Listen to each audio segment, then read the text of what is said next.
안녕하십니까. 국민의힘 국회의원 조정훈입니다. 오늘은 저희 국민의힘의 훌륭한 영입 인재이자 현재 삼성전자 DS 부분 반도체 연구원으로 근무하고 계신 한정민 예비후보님의 화성을 동탄 신도시 출마의 변을 듣기 위해서 기자회견장을 마련했습니다. 많이들 아시는 대로 한정민 예비후보는 지난 10년간 삼성전자에 근무한 반도체 전문가입니다. 기술 분석은 물론 부평가 로직도 설계한 반도체 부분에 특출한 인재입니다. 그런 기술적인 뛰어남 뿐만 아니라 지금까지 100여 회가 넘는 자원봉사로 사회에서 적극적으로 기여하고 있고, 또 2021년부터는 출마 예정지인 화성 미래혁신 포럼의 사무총장으로 활동하면서 지역사회에 필요한 정책들을 적극적으로 발굴하는 데 힘써오고 계십니다. 이렇게 훌륭한 엔지니어로서의 삶을 살다가 정치라는 낯설고 새로운 길을 가는 것은 결코 쉽지 않은 도전입니다. 하지만 갖고 계신 비전과 우리 사회를 향한 공적 마인드를 실천하기 위해서 이 어려운 정치의 길로 들어서셨습니다. 반도체 패권 국가를 위해 갖고 계신 전문성을 바탕으로 대한민국과 지역 발전에 이바지하실 분이라고 확실하기에 우리 국민의힘은 인재로 영입을 하였고 이번 총선에 출마를 하십니다. 무엇보다도 출마를 희망하고 있는 동탄 시민의 눈높이에 맞는 지역의 인재가 되시리라 확실합니다. 그럼 한정민 예비후보의 출마 선언문을 듣도록 하겠습니다.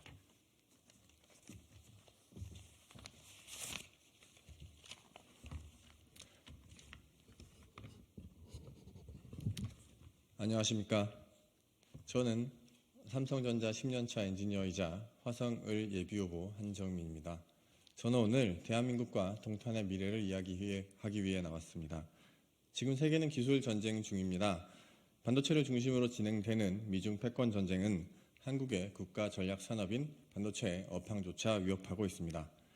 반도체 산업이 국가 간의 안보의 문제로까지 번지는 상황에서 미국, 중국, 일본, 유럽 등은 칩 액트 같은 반도체 특별법을 제정해서 반도체 산업에 천문학적인 지원을 하고 있습니다. 이에 비해 대한민국은 반도체 산업의 경쟁 우위를 잃어가고 있습니다. 정치는 반도체 산업을 정쟁의 도구로만 사용했을 뿐 국가 전략 산업을 어떻게 끌어가고 지원할지 제대로 논의되지 못했다고 생각합니다.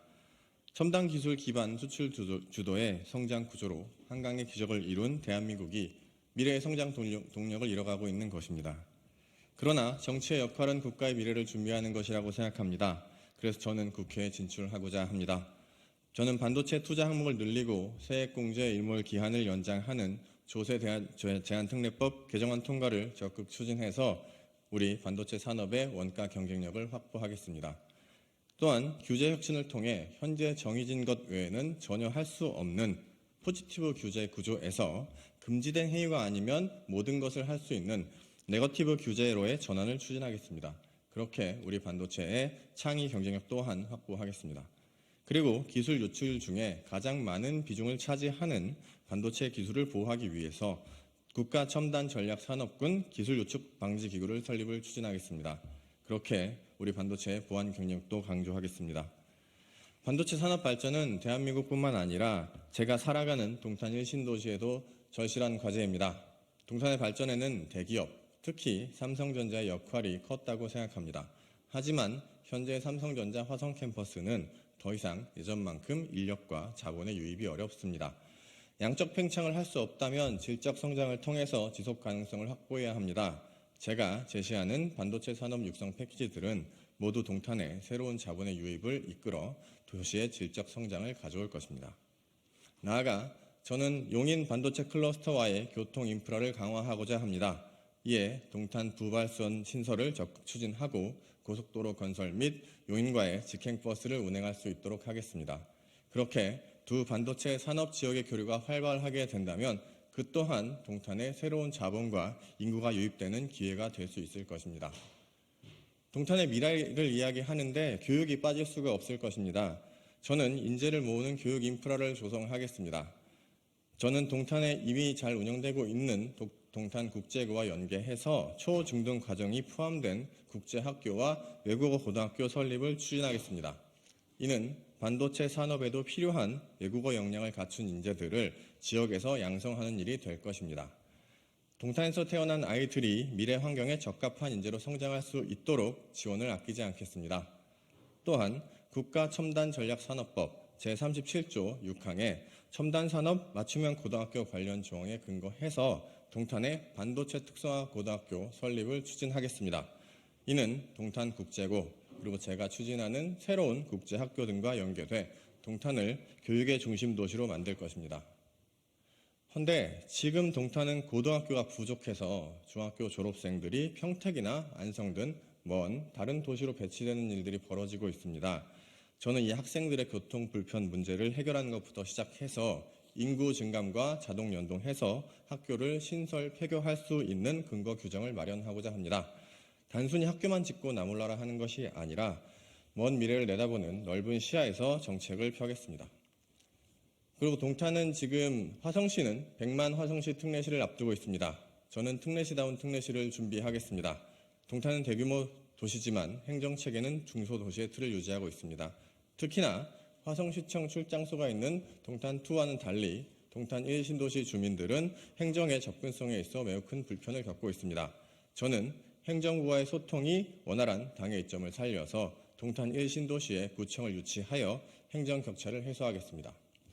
나아가 산업단지 심의 권한을 특례시로 가져오겠습니다. 21년 10월 지방분권위원회에서 특례시 산업단지 지정권자에게 산업단지 관련된 사무를 이양하기로 의결하였지만 아직도 산업단지 지정을 위해서는 경기도의 심의를 거쳐야 합니다. 그래서 용인 클러스터의 착공이 늦어지는 등 여러 특례시설의 정책 추진에 발목을 잡고 있습니다. 저는 심의 권한을 특례시로 이관하도록 적극 추진해서 최근에 발표된 삼성전자 ASML 연구소 설립 등 대한민국의 미래를 준비하는 시설들이 동탄에 자리 잡는 것을 적극 지원하고자 합니다. 마지막으로 동탄의 소아병원 및 24시 돌봄센터 건립을 추진하겠습니다. 동탄 1동에 위치한 연중무휴로 운영되는 소아병원을 보면 굉장히 차들이 길게 줄을 서 있습니다. 우리 아이가 아픈데 그렇게 오래 기다려서 어렵게 치료받는 것은 반드시 바꿔야 합니다. 어찌 보면 최우선 과제일지도 모르겠습니다. 24시 돌봄센터와 응급 의료체계가 갖춰진 소아병원 건립 반드시 해내겠습니다. 동탄 시민 여러분, 저는 정치인이 아니었습니다. 여러분과 똑같이 하루하루 벌어서 먹고 살며 노후 걱정하고 밤에는 소주 한잔 하면서 신세 한탄하는 그런 사람입니다. 지금도 그렇습니다. 하지만 시민 여러분께서 그러하시듯 저에게는 꿈이 있었습니다. 정치에 관심을 가지고 정당 활동을 시작하니 막연하기만 했던 반도체 패권 국가와 교육 수도 동탄에 대한 비전이 선명해지고 있습니다. 이제는 실천하고 싶습니다.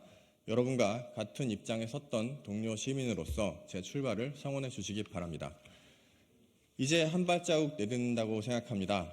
앞으로 제가 가는 길에 무엇이 있을지 모르겠고 사실 많이 두렵습니다. 정말 두려운데 그래도 제 두려움보다 중요한 뜻이 이끄는 곳에 길이 있고 그 길이 저 혼자가 아닌 동탄 시민들과 함께 걷게 될 것이라는 사실을 알고 있기 때문에 이제 저와 함께 여러분께서 패권 국가 교육수도 동탄으로 함께 나아가셨으면 좋겠습니다.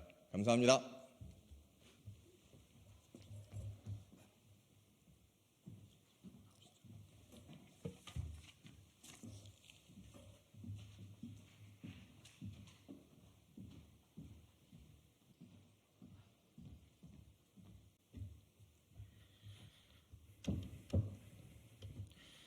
네, 진보당 대변인 손솔입니다. 9시 35분으로 공지드렸는데 먼저 시작하겠습니다. 윤석열 대통령 대담이 아니라 국민께 말 대답한 것입니다. 어제 윤석열 대통령 대담이 KBS 심야 방송으로 방영됐습니다.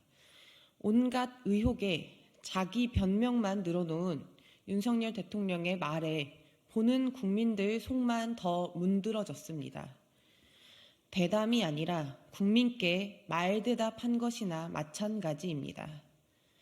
김건희 여사 명품백 수수 의혹에 대한 대통령의 변명은 가관이었습니다. 정치 공작, 몰카 공작이라며 김건희 여사가 명품백을 수수한 명백히 청탁금지법을 위반한 잘못을 처신 문제 정도로 축소했습니다. 박절하게 대하기 어렵다. 단호하게 처신하겠다는 게 어떻게 명품백 수수의 해명이 될 수 있습니까? 김건희 여사가 받은 명품백이 대통령 기록물로 국고에 귀속된 어처구니 없는 일이 벌어진 것도 온 국민이 알고 있습니다. 김 여사 명품백 수수, 대통령도 분명히 인지하지 않았습니까? 대담에서는 김건희 여사 도이치모터스 주가 조작 의혹은 언급조차 되지 않았습니다. 그뿐 아니라 대담을 진행한 앵커는 명품백을 조그마한 백, 파우치라고만 하고 김건희 여사가 받았다는 게 아니라 김 여사 앞에 놓고 갔다는 정도로 사건의 위중함을 축소했습니다. KBS는 대통령이 듣기에 불편하지 않은 말들로만 골라 대담하며 KBS는 완전히 대통령 편이다 라고 어필하고 싶었던 것입니까? 짜고 친 방송이 어떻게 진솔한 대담이 될 수 있겠습니까? 어제 대담으로 윤 대통령은 국민들을 위한 국정이 아닌 대통령만을 위한 대통령만의 오만과 독선의 국정을 계속하겠다 선언한 것이나 다름없습니다. 국민은 늘 무조건 옳다는 역시 말뿐이었습니다. 윤 대통령의 뻔뻔한 태도가 국민들의 윤 대통령에 대한 일말의 기대마저 없애버렸습니다. 국민께 말대답하는 대통령, 국민들에 의해 결국 심판받을 것입니다. 네, 이상 마치겠습니다. 감사합니다.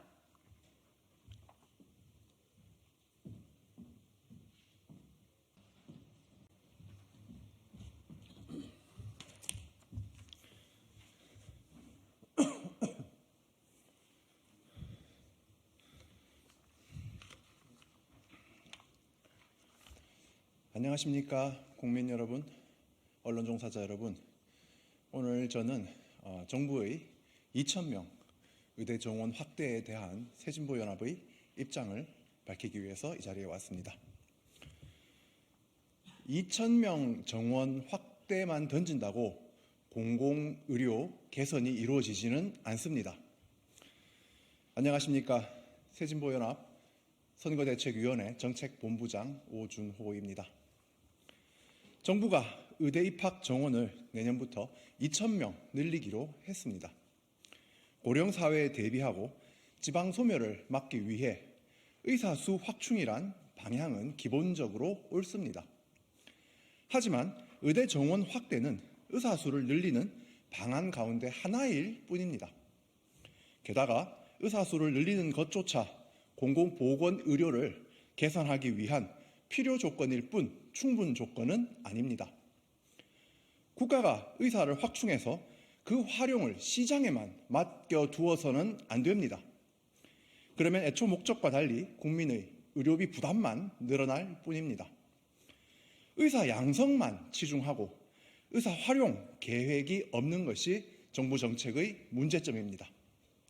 몇 가지 질문을 던져봅시다. 첫째, 앞으로 10년을 어떻게 버텨야 하는가? 의대 정원을 확대해도 효과는 최소 10년이 지나야 나타납니다. 의료 취약 지역일수록 빨리 소멸하는 상황에서 10년 뒤까지 지방이 버텨줄까요? 지금 당장 공공의료 확충 계획을 같이 세워야만 합니다. 소멸 위험 지역에 민간 의료가 들어갈 리 만무합니다. 국가가 책임을 져야 합니다. 둘째, 의대 정원을 늘리면 공공보건의료 인력도 자동적으로 확보되는가? 정부 계획엔 의대 정원 확대와 함께 공공보건의료에 종사할 인력을 어떻게 마련할지가 빠졌습니다. 정부 각 부처에서 일할 의사 공무원만 1,000명, 지자체와 공공기관에 종사할 의료 인력을 포함하면 수천 명이 필요합니다. 정부는 많이 뽑기만 하면 필수 의료, 공공의료도 채워질 것이라 낙관합니다. 그러나 그보다는 돈벌이가 되는 새 의료시장이 생겨나 인력을 흡수할 위험이 더 큽니다. 셋째, 의대 정원, 증원에 따른 부작용 최소화 방안을 고민한 것인가? 벌써 학원가가 들썩거립니다. 우리나라 미래를 열어갈 과학 인재를 키워낼 이공계열 학과 대학생도 영향을 받고 있습니다. 2,000명이란 숫자만 던진 이번 발표는 상당한 사회적 부작용이 예상됩니다. 의사 양성 방안을 의대 정원 확대 이외에 더 다양하게 검토했어야 합니다. 그래서 새진보연합은 다른 시각으로 접근해 볼 것을 제안합니다. 하나, 의사 양성 과정을 다양하게 추진합시다. 의사 증원 경로를 기존의 의과대학으로 제한하지 말고 공공의과대학 신설, 의학 전문 대학원 활용 등으로 다양화하자는 것입니다.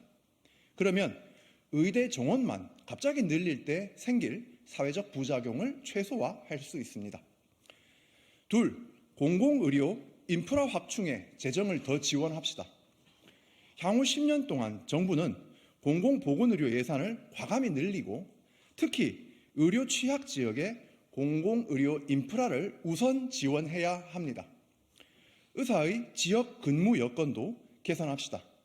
재원 마련을 위해 가칭 공공의료 확충 기금을 신설합시다. 또한 건보료 수입에 매칭하여 정부가 지원하기로 약속하고 미지급한 32조 원도 활용합시다. 셋, 배출되는 의사를 공공의료와 지역의료로 보낼 계획을 세웁시다. 공공의대와 공공의전원 졸업생은 일정 기간 공공의료기관 복무를 의무화하는 공공의사 면허제를 도입합시다. 또한 개업 면허제를 도입해서 개업의가 대도시에 몰리지 않고 의료 취약 지역에 분산되도록 만듭시다. 정치권에도 드릴 말씀이 있습니다. 이준석 개혁신당 대표는 의대 정원만 갑자기 늘리면 전투기는 누가 만드냐라면서 급격한 증원이 무리라고 비판합니다. 인기 영합 정책이라고 합니다. 정부 계획의 부실함과 부작용을 지적해야겠지만 공공보건의료 개선에 대한 대안이 없다면 공허한 비판일 뿐입니다. 2020년 의료개혁과는 달리 이번에는 국민의힘, 민주당 그리고 국민 여론이 의사수 확충이란 큰 목표에 공감하고 있습니다. 즉 여야가 합의하여 의료개혁을 제대로 해볼 기회라는 것입니다. 그렇다면 여야 시민사회가 머리를 맞대고 올바른 의료개혁 방향을 합의합시다. 의사수 확충과 공공의료 개선 둘 다를 잡고 사회적 부작용도 줄일 수 있는 해법을 만듭시다. 윤석열 정부는 의료개혁 방향에 대한 깊은 고민 없이 의대 정원 2,000명 확대에만 초점을 맞추고 서둘러 달려가고 있습니다. 이런 식으로는 곤란합니다. 새진보연합은 국회 차원의 공공보건의료 개선을 위한 의료개혁 TF를 설치하자고 제안합니다. 여야가 올바른 개혁 방향을 합의하면 의사단체의 무리한 주장도 설득할 수 있습니다. 이 문제만큼은 정당을 떠나 협력합시다. 감사합니다.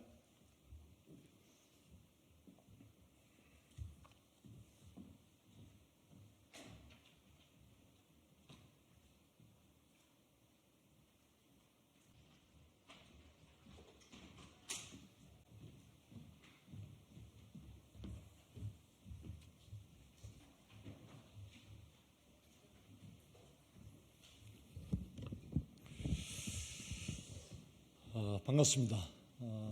이렇게 또 귀한 시간 우리 언론인 여러분들 또 내주셔서 감사드립니다. 낙동강 벨트를 총선 승리의 교두보로 만들어 달라는 당의 명령을 겸허하게 받아들입니다. 그리고 민주당 낙동강 로드 저 김태호가 반드시 막아내겠습니다. 처음 당으로부터 요청을 받았을 때 참 막막했습니다. 그리고 무거운 책임감도 느꼈습니다.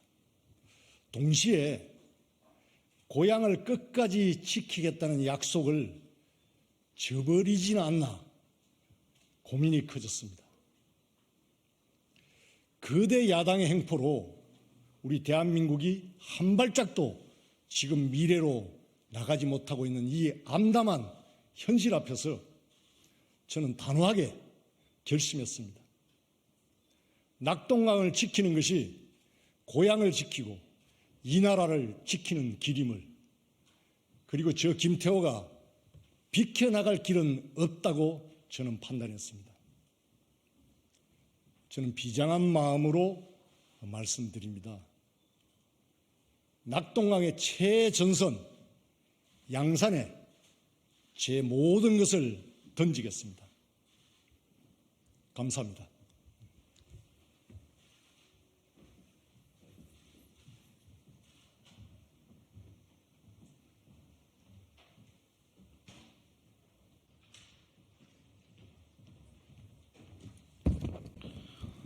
네, 안녕하십니까.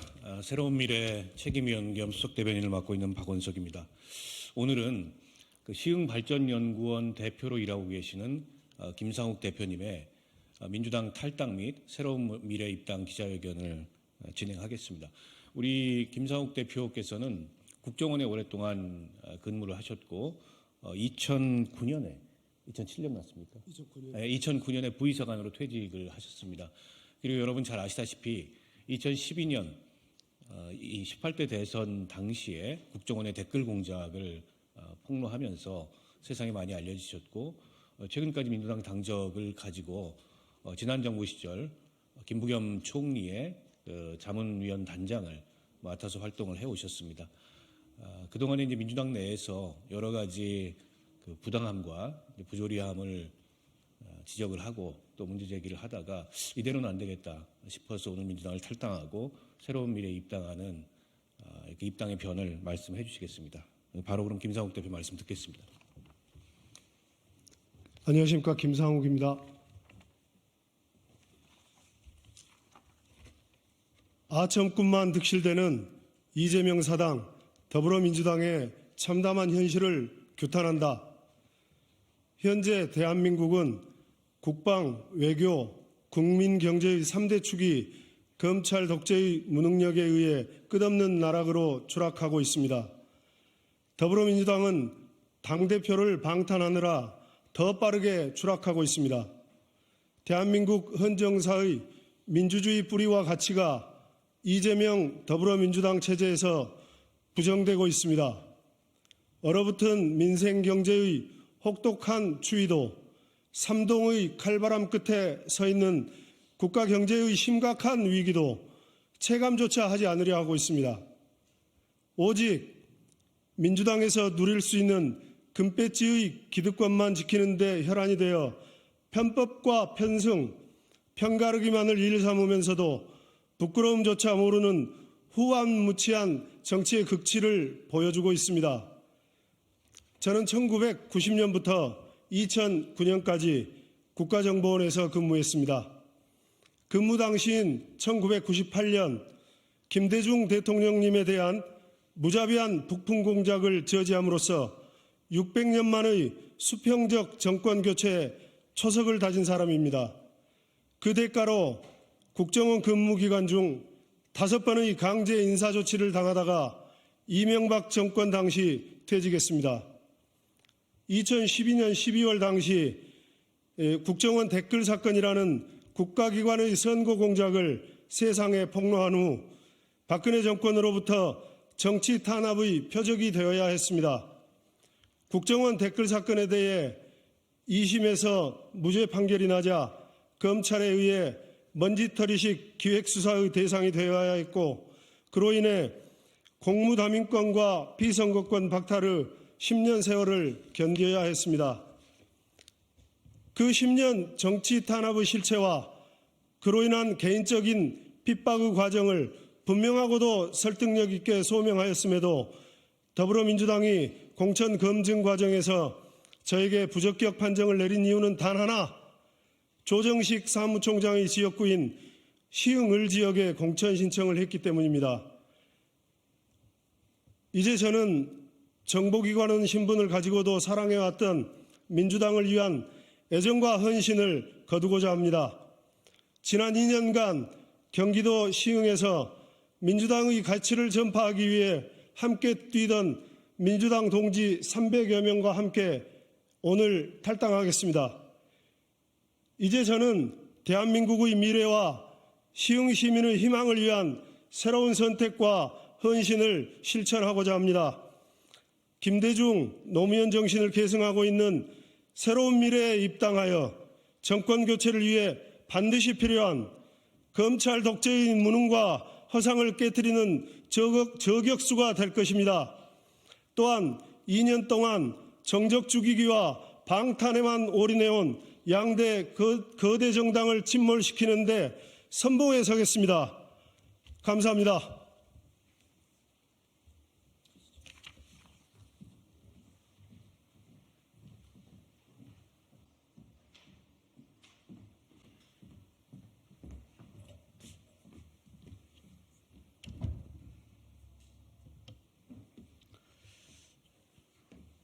정의당 국회의원 양경규입니다.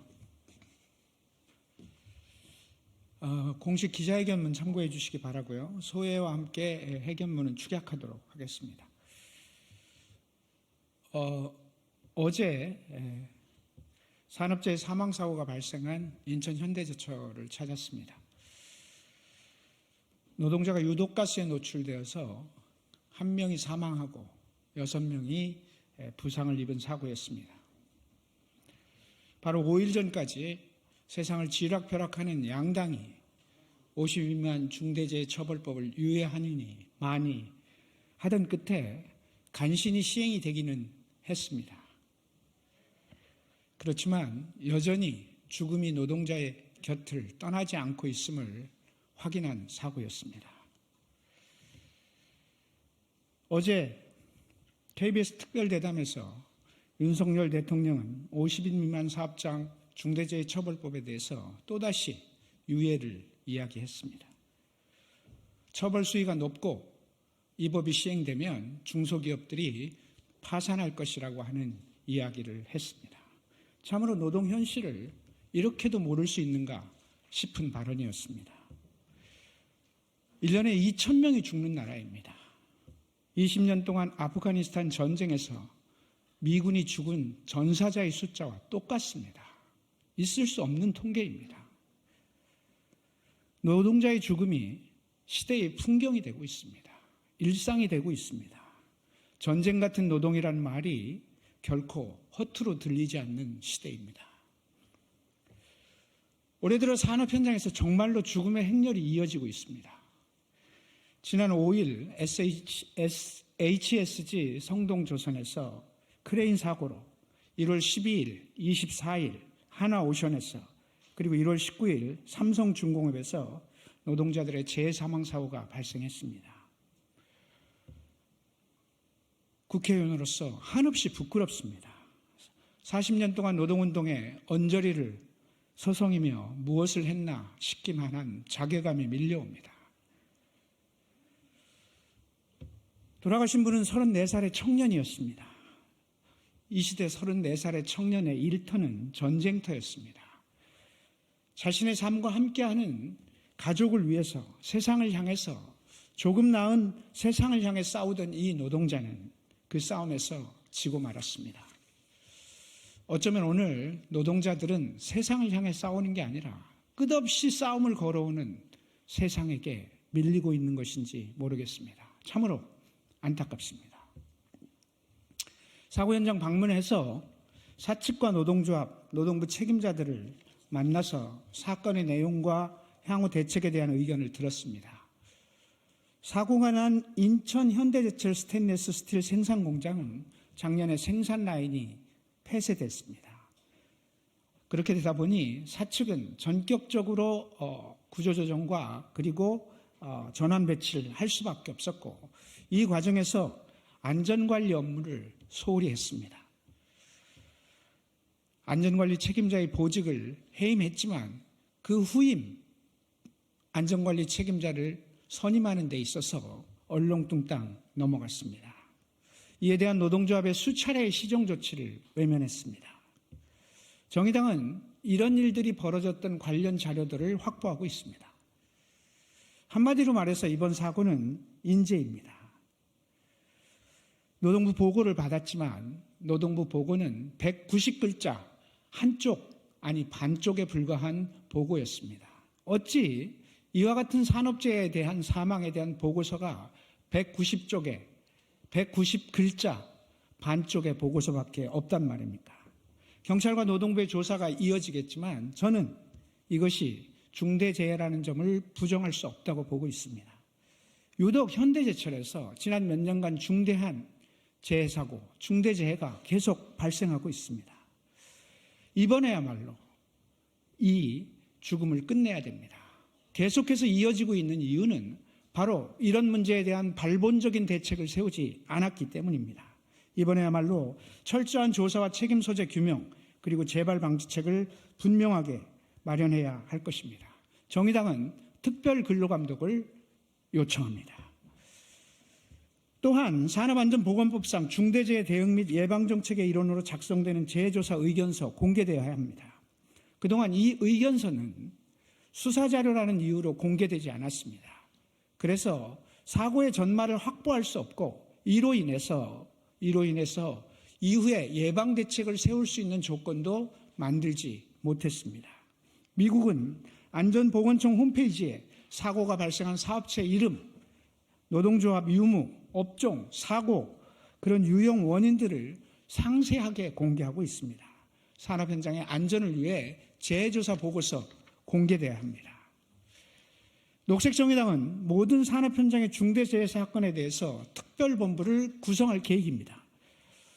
더 이상 이렇게 산업재해 사망사고를 방치할 수 없습니다. 산업 현장의 중대재해를 예방하고 노동자의 안전을 지키기 위해 최선의 노력을 다해 나가겠습니다. 일하는 사람들이 안전한 나라, 출근했다 안전하게 퇴근할 수 있는 나라, 녹색정의당이 만들어 가려고 합니다. 고인의 명복을 빕니다. 유가족에게 정말로 가슴 아픈 심심한 위로의 말씀을 드립니다. 현대제철은 이후 사고 피해자를 위로하고 치료하는 데 최선을 다해야 할 것입니다. 고맙습니다.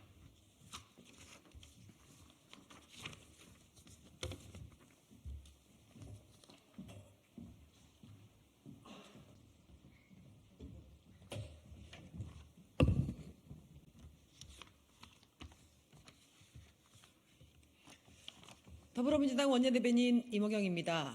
끊이질 않는 먹통 사태, 대응이 먹통입니까? 정부가 먹통입니까?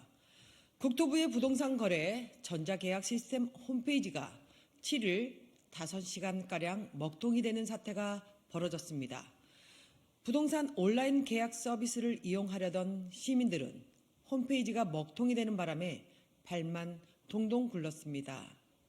시스템 관리도 제대로 하지 못하면서 온라인 계약을 유도한 국토부의 무능함에 기가 막힙니다. 윤석열 정부에서 걸핏하면 터지는 전상망 먹통 사태는 대체 언제쯤 돼야 끝이 나는 것입니까? 이 정도면 계속 반복되는 전상망 먹통 사태는 윤석열 정부의 실력입니다. 더욱이 윤석열 정부는 행정망 먹통 대책으로 대기업 참여만 외치고 있습니다. 먹통 사태를 해결하라 하니 관리 책임을 대기업에 떠넘길 궁리만 하고 있는 것입니다. 먹통 같은 대응을 보면 정작 윤석열 정부가 먹통이 아닌지 의심스러울 정도입니다. 윤석열 정부는 무능도 부족해서 책임으로부터 도망치려는 파렴치한 행태를 멈추십시오. 윤석열 정부는 철저한 원인 분석과 전산망 시스템 전면 재점검 없이는 계속되는 먹통 사태를 막을 수 없다는 것을 명심하기 바랍니다. 서울 집중을 심화하는 메가서울 공약, 수도권 국민도 반대합니다. 국민의힘이 메가서울 공약에 대한 여론조사에서 수도권 시민의 59%가 부정적인 입장을 보였습니다.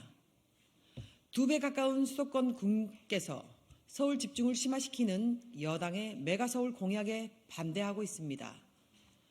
여론조사 결과는 국가 비전과 전략 없이 총선만을 위한 선심성 공약으로 국민을 속일 수 없음을 분명히 보여줍니다. 그러나 한동훈 비대위원장은 어제도 서울 편입과 경기 분도는 양립이 가능하다고 우겼습니다. 한동훈 위원장 특유의 허세입니까? 아니면 엘리트 의식에서 비롯된 오기입니까? 한동훈 위원장이 진정 의지가 있다면 적극 추진하겠다는 말 말고 먼저 메가서울 비전과 서울 집중에 따른 대안이 무엇인지 밝히십시오. 한동훈 위원장에게 공약은 장난입니까? 아무리 총선이 급해도 사탕 발림으로 국민을 속이려 해서는 안 됩니다. 한동훈 위원장과 국민의힘은 마구잡이식 총선용 포퓰리즘으로 국민을 기만하는 행위를 당장 중단하기 바랍니다. YTN 불법 매각의 대가, 윤석열 방통위는 어떻게 감당하려고 합니까? 방송통신위원회가 윤석열 대통령의 방송 자기한 홍위병답게 기어코 YTN 사용화 결정을 밀어붙였습니다. 하지만 YTN 사용화는 윤석열 대통령이 임명한 상임위원 2명만으로 구성된 비정상 체제에서는 내릴 수 없습니다. 2인 체제 방통위 처분에 방통위법 위반에 대한 법원 판시를 무시하고 그 불법성을 어떻게 감당하려고 합니까? 윤석열 대통령이 법으로부터 지켜줄 것이라고 여깁니까? 방통위는 엄격한 조건을 붙여 면피하려고 하지만 애초에 YTN 사용화가 필요치 않았습니다. 방송의 공적 책임을 지키도록 힘써야 할 방통위가 방송의 공적 책임을 스스로 무너뜨렸습니다. 김홍일 방통위는 그 책임을 오롯이 감당해야 할 것입니다. 더불어민주당은 방통위의 무도한 YTN 사용화와 방송장악 시도에 맞서 국민과 함께 싸울 것입니다. 그리고 김홍일 위원장과 이상인 부위원장의 책임을 반드시 묻겠습니다.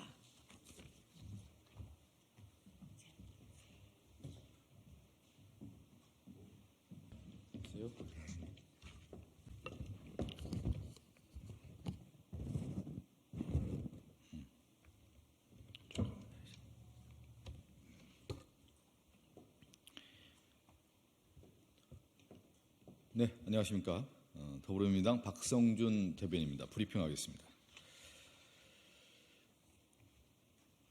윤 대통령의 신년 대담, 내용도, 형식도, 진정성도 모두 낙제입니다.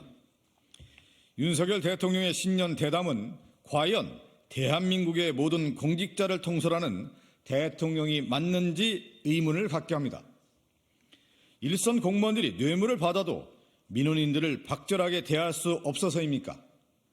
국민의힘 의원이 불법 정치자금을 지방의원에게 받아도 매정하지 못해서입니까?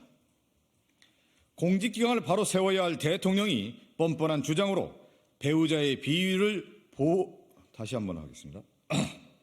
다시 좀 시작할게요. 네, 더불어민주당 박성준 대변인입니다. 브리핑하겠습니다. 윤 대통령의 신년 대담 내용도 형식도 진정성도 모두 낙제입니다. 윤석열 대통령의 신년 대담은 과연 대한민국의 모든 공직자를 통솔하는 대통령이 맞는지 의문을 갖게 합니다. 일선 공무원들이 뇌물을 받아도 민원인을 박절하게 대할 수 없어서입니까? 국민의힘 의원이 불법 정치자금을 지방의원에게 받아도 매정하지 못해서입니까? 공직기강을 바로 세워야 할 대통령이 뻔뻔한 주장으로 배우자의 비위를 비호하는 모습은 참담하기 그지없었습니다. 윤 대통령이 100분 가까운 시간 동안 많은 말을 쏟아냈지만 결국 하고 싶었던 단 한마디는 몰카 공작이라는 억지 주장 아닙니까? 기자들의 날카로운 질문을 받는 것이 그렇게도 두렵습니까? 잘못을 인정하고 사과하는 것이 그렇게도 싫습니까? 법의 엄정함과 죄의 무거움에서 어떻게든 벗어나 보려고 발버둥 치는 대통령의 모습이 참으로 암담합니다. 윤석열 대통령의 대담은 대한민국이 지금 어디로 가고 있는지 똑똑히 보여주고 있습니다. 윤석열 대통령은 법과 도덕을 혼탁하게 만들고 대한민국을 갈등과 혼란에 빠뜨리고 있습니다. 자기 가족의 비리를 비유하는 대통령이 어떻게 국민에게 법을 준수하고 도덕을 지키라고 말할 수 있겠습니까? 공적인 책임을 부정하는 대통령의 모습에 국민은 실망하고 있습니다. 대통령의 대담을 통해 단 한 가지는 명확해졌습니다. 앞으로도 윤 대통령은 전혀 바뀌지 않을 것입니다. 사과하지도 반성하지도 않을 것입니다. 국민이 계속 참아주리라 생각한다면 큰 착각입니다. 윤석열 대통령은 국민의 심판을 각오해야 할 것입니다. 논평이 하나 더 있거든요. 논평이 하나 더 있습니다. 하나 더 하겠습니다. 몰카 공작 운운하는 뻔뻔한 변명은 국민의 심판을 부를 뿐입니다. 억지 주장으로 일관한 윤석열 대통령의 신년 방송 대담을 보며 가슴이 답답해졌습니다. 파우치라고 우기면 김건희 여사가 받은 것이 뇌물이 아니게 됩니까? 몰카 공작 운운하며 국민의 눈을 가리려는 대통령의 뻔뻔함에 혀를 내두를 수밖에 없습니다. 이 문장도 다시 한번 하겠습니다. 몰카 공작 운운하는 뻔뻔한 변명은 국민의 심판을 부를 뿐입니다. 억지 주장으로 일관한 윤석열 대통령의 신년 방송 대담을 보며 가슴이 답답해졌습니다.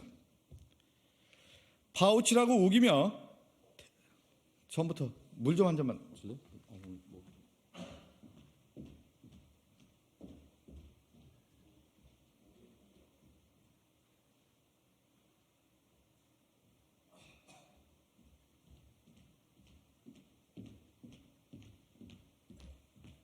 네, 다시 하겠습니다. 네, 더불어민주당 박성준 대변인입니다. 브리핑하겠습니다. 몰카 공작 운운하는 뻔뻔한 변명은 국민의 심판을 부를 뿐입니다. 억지 주장으로 일관한 윤석열 대통령의 신년 방송 대담을 보며 가슴이 갑갑해졌습니다. 파우치라고 우기면 김건희 여사가 받은 것이 뇌물이 아니게 됩니까? 몰카 공작 운운하며 국민의 눈을 가리려는 대통령의 뻔뻔함에 혀를 내두를 수밖에 없습니다. 여론조사에서 김건희 여사의 명품 가방 수수 의혹에 대한 부정적 여론이 70%를 넘었고 40%는 김건희 여사의 직접 사과를, 31%는 대통령의 제대로 된 해명을 촉구했습니다. 하지만 윤 대통령은 대다수 국민의 요구에도 사과는커녕 몰카 공작 운운하며 배우자의 비위를 비호했습니다. 그동안 정부 여당이 해왔던 억지 주장의 근원이 윤 대통령이었습니까? 대통령이 배우자의 뇌물 수수를 비호하겠다고 되지도 않을 억지 주장을 늘어놓고 있으니 참담합니다. 윤석열 대통령은 대한민국을 어디까지 추락시키려고 합니까? 윤석열 대통령은 국민 대신 가족을 선택했습니다. 국민이 김건희 여사만 보호하라고 윤석열 대통령을 뽑아준 것이 아닙니다.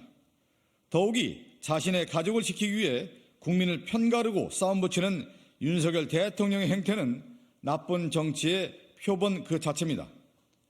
어제 신년 대담은 절대로 잘못을 인정하지 않는 윤석열 대통령의 오만과 불통을 상징하는 사건이었습니다. 윤석열 대통령은 국민의 심판이 진정 두렵지 않습니까? 이거 마지막 한 번만 더 하겠습니다. 만족이 안 되네.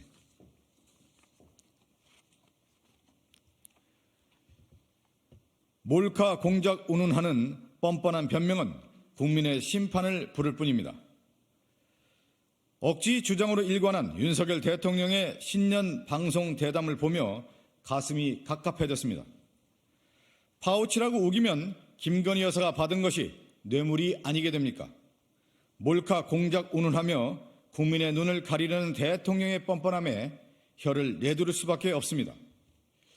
여론조사에서 김건희 여사의 명품 가방 수수 의혹에 대한 부정적 여론이 70%를 넘었고 40%는 김건희 여사의 직접 사과를, 31%는 대통령의 제대로 된 해명을 촉구했습니다. 하지만 윤 대통령은 대다수 국민의 요구에도 사과는커녕 몰카, 공작을 운운하며 배우자의 비위를 비호했습니다.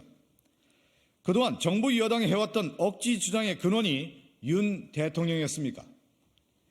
대통령이 배우자의 뇌물 수술을 비호하겠다고 되지도 않을 억지 주장을 늘어놓고 있으니 참담합니다. 윤석열 대통령은 대한민국을 어디까지 추락시키려고 합니까? 윤석열 대통령은 국민 대신 가족을 선택했습니다. 국민이 김건희 여사만 보호하라고 윤석열 대통령을 뽑아준 것이 아닙니다. 더욱이 자신의 가족을 지키기 위해 국민을 편가르고 싸움 붙이는 윤석열 대통령의 행태는 나쁜 정치의 표본 그 자체입니다. 어제 신년 대담은 절대로 잘못을 인정하지 않는 윤석열 대통령의 오만과 불통을 상징하는 사건이었습니다. 윤석열 대통령은 국민의 심판이 진정 두렵지 않습니까? 혹시 여기에요, 마지막 문장을 쓸 거면 제가 조금 한 번만 더, 마지막 문장만 좀 더 하겠습니다. 어제 신년 대담은 절대로 잘못을 인정하지 않는 윤석열 대통령의 오만과 불통을 상징하는 사건이었습니다. 윤석열 대통령은 국민의 심판이 진정 두렵지 않습니까?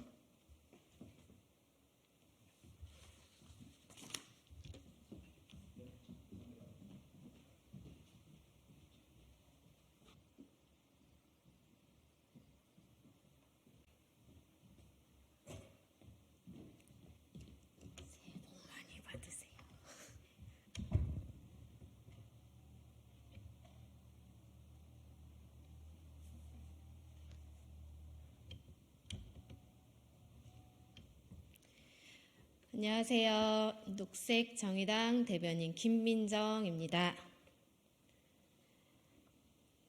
브리핑 시작하겠습니다. 새해에도 녹색정의당은 힘없는 국민들과 소외되는 노동자들과 함께 하겠습니다. 국민 여러분, 어디 계시든 따뜻하고 평안한 설날 보내시기 바랍니다. 명절을 맞아 마냥 평안하지 못할 국민 여러분을 떠올립니다. 작년 임금 체불을 당한 노동자는 27만 5천여 명이고 임금 체불액은 1조 7,840억 원으로 역대 최고치입니다. 제대로 된 중대재해기업처벌법이 이제 갓 발걸음을 떼었지만 여전히 하루에 2명꼴로 일터에서 목숨을 잃고 집으로 돌아가지 못하는 국민들이 있습니다. 그리고 지난해 지역신용보증재단이 소상공인들 대신 갚아준 은행 대출이 3배 이상으로 급증했습니다. 우리 사회는 여전히 일한 만큼도 임금을 제때 받지 못하고 안전설비가 마련되지 않은 위험한 일터에서 일해야만 하는 노동자, 임대료와 대출에 허덕이는 자영업자들이 있습니다. 그런 분들의 시선에서 그런 국민들이 평안해질 수 있도록 정치적 사력을 다하겠습니다. 새해에도 녹색정의당은 녹색으로 정의롭게 힘없는 국민들과 소외되는 노동자들과 함께 하겠습니다.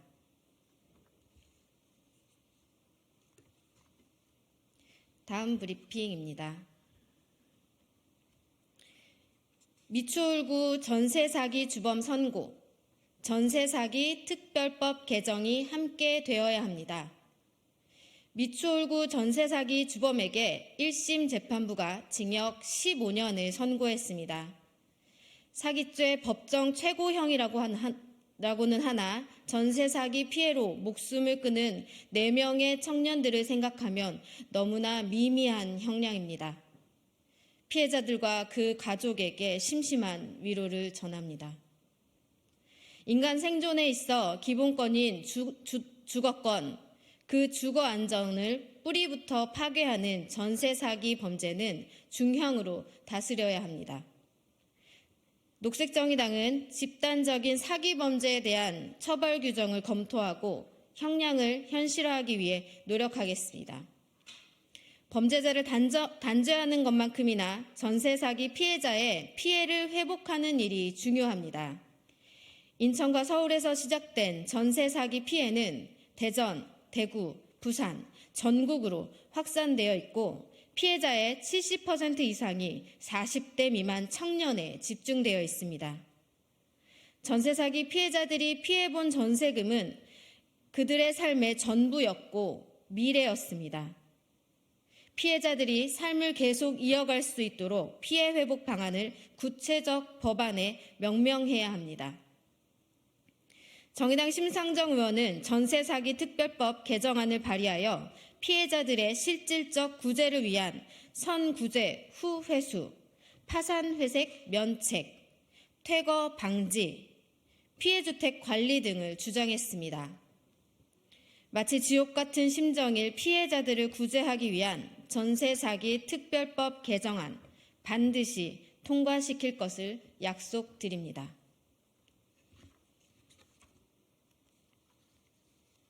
다음 브리핑입니다.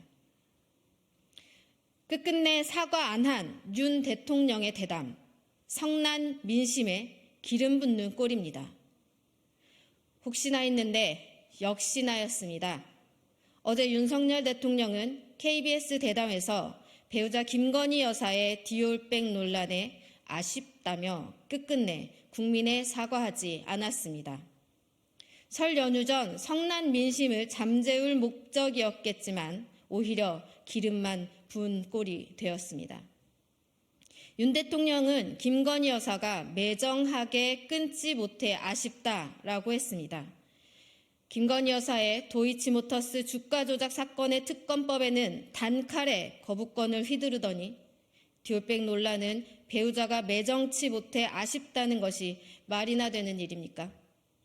가족 방탄에 올인해 이태원 참사 특별법까지 거부했던 대통령이 가족을 잃은 국민의 처절한 호소에는 그렇게 매정할 수 없더니 명품백을 덥석 받은 여사에게는 아쉽기만 한 반전 모습이 황당합니다.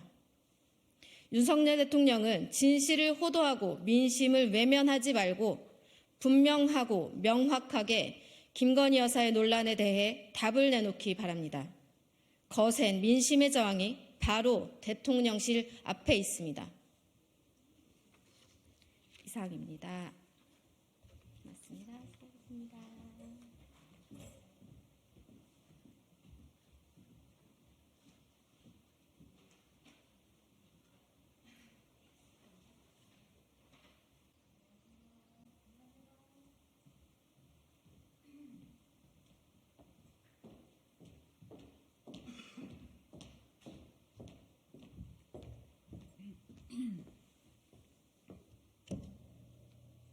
안녕하세요.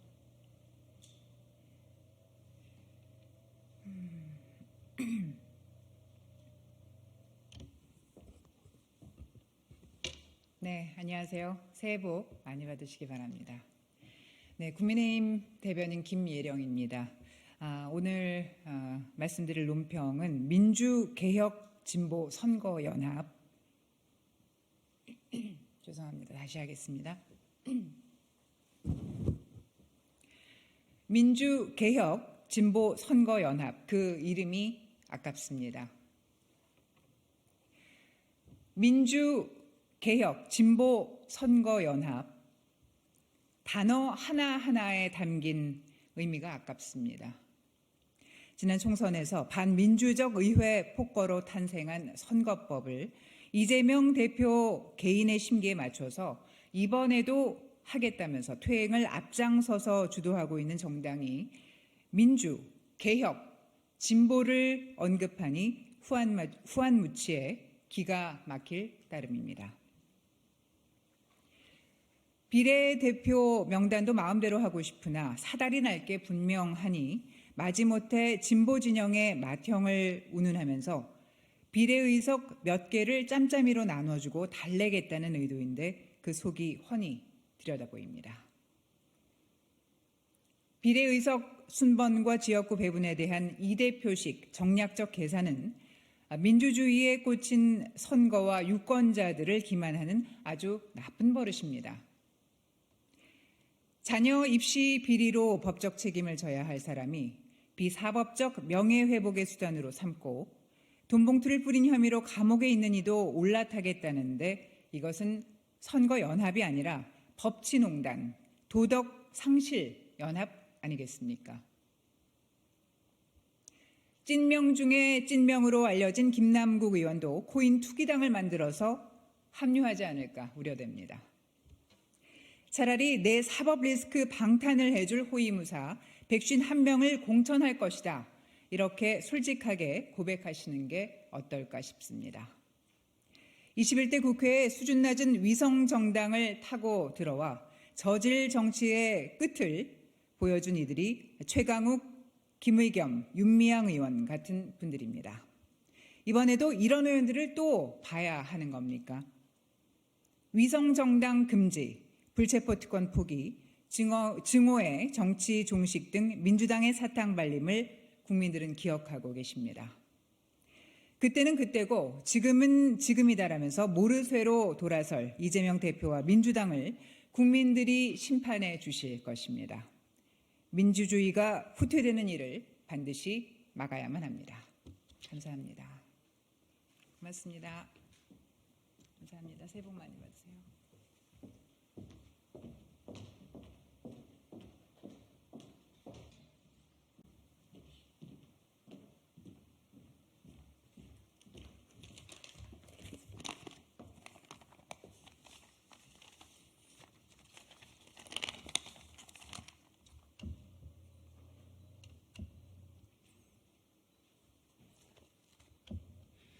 예, 안녕하십니까. 전 바른미래당 대변인이었고, 그리고 제18대 대통령제 인수위원회 국민대통합위원, 그리고 안철수 당대표 경선 170 캠프의 수석 대변인을 했었던 이종철입니다. 저는 오늘 22대 4.10 총선에서 서울의 성북구 갑에 출마 선언을 하고자 이 자리에 섰습니다. 존경하는 성북 구민 여러분, 그리고 국민 여러분, 우리는 어떤 삶을 살고 있습니까? 어떻게 하루하루를 살아가고 있습니까? 우리는 어떤 삶을 살기를 소망하고 있습니까? 그 답은 자라나는 우리 아이들의 얼굴에 있고 그 눈망울에 있습니다. 우리는 우리의 아이들이 친구들과 사이좋게 지내고 법과 규칙을 지키며 타인과 사회의 따뜻한 보호 속에서 성장할 수 있기를 바랍니다. 우리 스스로의 삶도 마찬가지입니다. 직장에서는 동료들과, 지역에서는 이웃들과 평화롭게 함께 살아가며 법이 우리를 보호하고 지켜주며 반칙과 특권이 없이 공정한 경쟁과 기회가 언제나 보장된다는 믿음으로 부지런히 충실하게 살아가고자 합니다. 그리하여 부모는 자식을 잘 키우고 아이들은 가족의 사랑을 느끼며 부모는 자식이 착하고 건강하게 자라는 것을 보고 불철주야 일을 해도 보람을 느끼며 그렇게 살아가고자 합니다. 그것이 우리네 보통 사람들의 소망이고 희망이며 바로 살아가는 삶의 모습입니다. 이것이 상식입니다. 이것이 정의입니다. 이것이 정상입니다. 그런데 우리 사회는 언젠가부터 이런 상식이 왜 그렇게 힘이 드는지, 이런 정의가 왜 그토록 어려운 말이 되어야 하는지, 그래서 도무지 정상이라고는 할 수 없는 비정상의 사회로 왜 타락하고 있는지 강한 의문을 지울 수 없는 그런 상황에 직면하고 있습니다. 사랑하는 국민 여러분, 범죄자가 법의 처벌을 받는 것이 온당한 것 아닙니까? 비리 혐의가 있으면 조사를 받고 재판을 받아야 하는 것 아닙니까? 그런데 조사를 받지 않겠다고 떼를 쓰고 국회가 범죄 혐의자를 지키겠다고 불체포 특권을 이용해 방탄을 하고 당사자는 구속될까 무서워 단식을 하고 재판도 피고가 원하는 대로 받겠다고 합니다. 일개 지역 토착 비리 혐의자를 두고 법적 처벌을 못 받게 하겠다며 국회의원 109석의 거대 야당은 허구헌날 싸움만 하고 있습니다. 그 국회의원들은 한낱 범법자의 방패막이이자 홍위병으로 전락한 채 누가 더 잘하는지, 누가 더 열성적으로 앞장서는지 경쟁을 벌이고 있습니다. 과연 이게 정상입니까? 우리는 조국 사태를 지나왔습니다. 나라가 그렇게 난리를 겪고도 마침내 법의 심판이 떨어져도 정작 당사자는 전혀 반성을 하지 않고 있습니다. 재판이 진행 중인 사람이 법의 심판을 받으니까 본능에 따라 자신의 명예 회복을 위해 총선에 나오겠다고 합니다. 법으로 심판받으니까 정치로 맞서겠다는 것입니다. 그런 사람에게 많은 사람들이 열광하고 있습니다. 이것이 과연 정상이라고 할 수 있겠습니까? 이런 비정상을 만들고 있는 사람들이 민주당의 86 운동권들이라는 사실은 우리를 더욱 슬프게 합니다. 운동권이 무엇입니까? 우리나라가 억압적인 권위주의 체제일 때 민주주의를 위해 나섰던 사람들 아닙니까? 그런데 그런 그들이 왜 범죄 혐의자를 비호하는데 제일 앞장을 서고 있단 말입니까? 그들에게 민주주의는 도대체 어디로 간 것입니까? 그들의 민주주의는 범죄 혐의자를 법의 온당한 처벌로부터 막는 데 있는 것입니까? 86의 운동권의 맏형이라는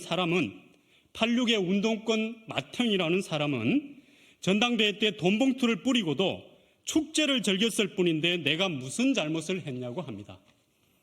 공당의 원내대표 선거에 나선 다른 한 86 운동권 좌장이라는 사람은 이재명 대표가 구속돼도 사퇴 이유가 될 수 없고 이 대표를 중심으로 선거를 치른다는 것을 후보들이 공동 천명하자고 외치고 있습니다. 이게 지금 민주당 86 운동권의 민낯입니다. 그들은 썩었습니다. 그들은 타락했습니다. 그들은 더 이상 민주주의자가 아닙니다. 그들에게 민주주의는 신기루처럼 사라져버렸습니다. 존경하는 국민 여러분, 저는 경상북도 성주에서 태어났습니다. 성주는 참외로 유명한 곳입니다. 저희 아버지는 참외 농사를 해서 자식을 대구로 보내고 서울로 보내서 공부를 시켰습니다. 그런 자식은 대학에 가서 광주의 참상을 보고 운동권이 되었습니다. 주사파가 되었고 그래서 감옥에 갔습니다. 농사밖에 모르는 아버지가 서울로 공부하러 간 아들을 만나러 왔을 때 그 장소는 바로 교도소 철창 너머였습니다.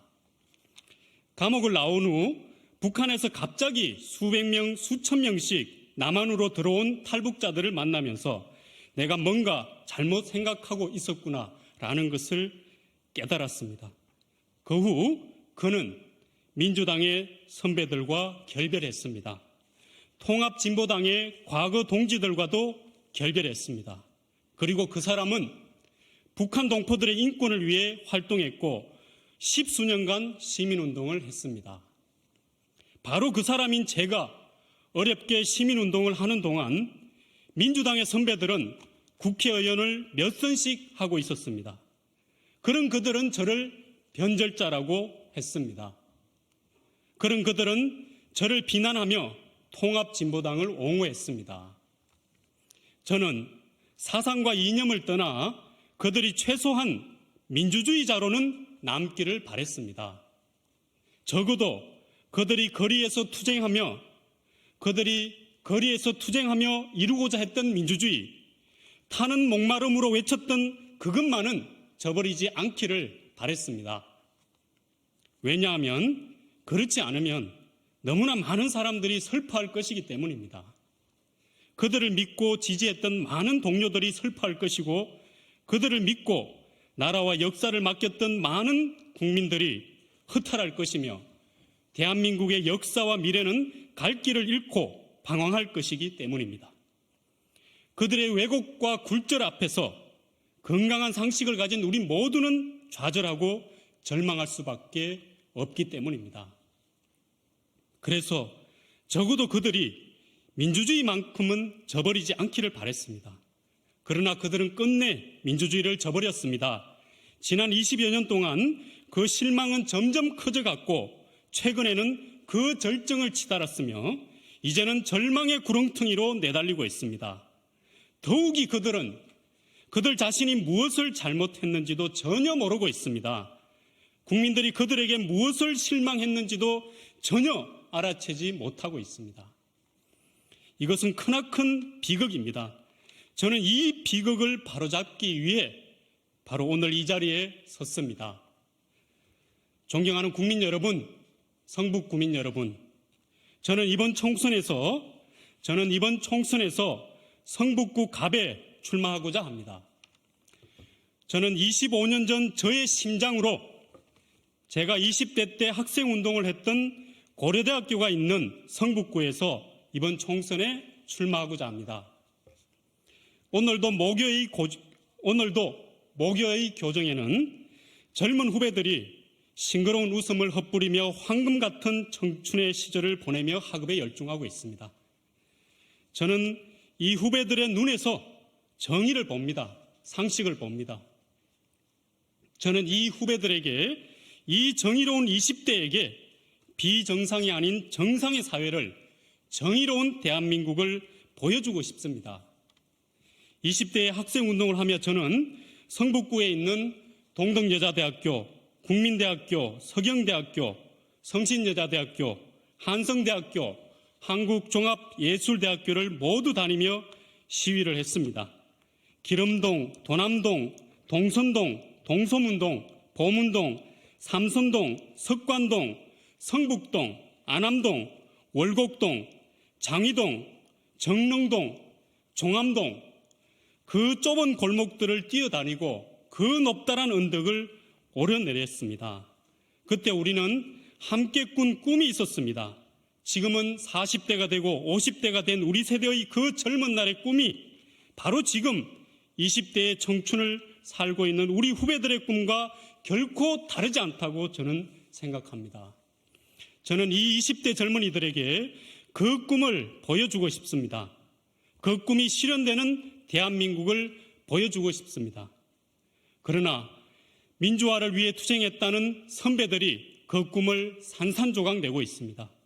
민주당의 86운동권 국회의원들은 그 소중한 꿈을 빼앗아 갔습니다. 저는 25년 전 저의 심장으로 우리 후배들에게, 우리 자식들에게, 우리 국민들에게 그 꿈을 다시 보여주겠습니다. 썩어 빠진 86운동권들의 타락에 경종을 울리겠습니다. 운동권이었던 제가 운동권을 너무나 잘 알기에 그들이 왜 잘못되었는지를 적나라하게 지적하겠습니다. 그리하여 국민의 심판을 받게 하겠습니다. 왜냐하면 그래야만 그들이 정신을 차릴 수 있기 때문입니다. 그래야만 진보도 변화하고 보수도 변화하고 대한민국이 더 앞으로 나아갈 수 있기 때문입니다. 그때도 운동권이었고 지금도 운동권인 제가 그때는 운동권이었는데 지금은 기득권이자 특권이 되어버린 타락한 부패 세력이 되어버린 가짜 운동권들, 가짜 민주주의자들을 진짜 정의와 진짜 민주주의로 심판하겠습니다. 존경하는 성북구민 여러분, 성북구는 그동안 민주당의 아성이었습니다. 민주당 국회의원들이 계속해서 당선되었습니다. 지난 30년 동안 민주당 국회의원이 아니었던 적은 단 한 번밖에 없었습니다. 그래서 어떻게 되었습니까? 12년 만에 성북구의 낡고 나태한 기득권을 교체하겠습니다. 저는 성북구 재개발 재건축을 가장 강력하게 추진하겠습니다. 그동안 구의원, 시의원들이 고생해서 이루어놓은 재개발의 업적들이 사라지지 않도록 국회의원으로서 가장 강력하게 뒷받침하고 이끌어 나가겠습니다. 제가 성북구에서 마주한 주민들은 민주당의 국회의원들이 재개발을 막아왔다고 말하고 있습니다. 그러나 그들은 선거 때만 되면 재개발을 하겠다고 합니다. 성북구를 천지개벽하게 하겠다고 합니다. 그렇게 구청장도 민주당, 국회의원도 민주당이지만 성북구의 기차는 느리기만 하고 심지어 진행이 되던 것도 엎어지고 있습니다. 더 이상 속지 맙시다. 더 이상 민주당 국회의원들에게 기대를 걸지 맙시다. 저 이종철은 성북구의 새로운 시대, 성북 르네상스를 열겠습니다. 성북을 명품 교육도시로 만들어 가겠습니다. 강북 횡단선, GTX E 노선 등 교통인프라 확장과 역세권 활성화에 만전을 기하겠습니다. 그리고 대학과 지역의